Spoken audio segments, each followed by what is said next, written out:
বন্ধুরা, ফের কিন্তু রিচার্জ প্ল্যান বাড়তে চলেছে। আমরা যেই এখন রিচার্জ করছি সেটা আর করতে পারবো না। এখনও কোনো অপারেটর কোনো ডেডলাইন দেয়নি যে কবে থেকে ওরা রিচার্জটা বাড়াবে, কিন্তু আমি বলে দিচ্ছি খুব শীঘ্রই হতে চলেছে। আমি ট্রাইকে বলতে চাই, ট্রাই আর সরকারকে বলতে চাই, রিচার্জ বাড়ানোটা কি খুব জরুরি? আপনারা বুঝতে পারছেন না? আমাদের ইন্ডিয়াতে গরিব অনেক আছে। সবাই কি ধনী নাকি? গরিব অনেক আছে যারা দিন আনে দিন খায়। তারা করবে কী করে রিচার্জটা? এই জন্য একটু আন্দোলন করা দরকার। কেউ করবে না, ব্যাগ বাড়বে, সব করবে রিচার্জ, কেউ থাকবে না আন্দোলনে। আমি এত বকবক করছি, আমার কেউ সাপোর্ট করবে যে না সেটা বলছে আন্দোলন করা দরকার? আরে আন্দোলনের খুব দরকার।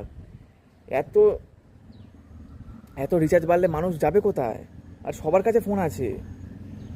ন্যূনতম রিচার্জের দামটা যদি প্রায় আকাশ ছোঁয়া হতে থাকে তো মানুষ রিচার্জটা করবে কি করে? কোশ্চেন করো, সরকারকে কোশ্চেন করো, যাকে ভোট দাও। দেখাবে নতুন ভিডিওতে। আজ এইটুকুনি, টাটা।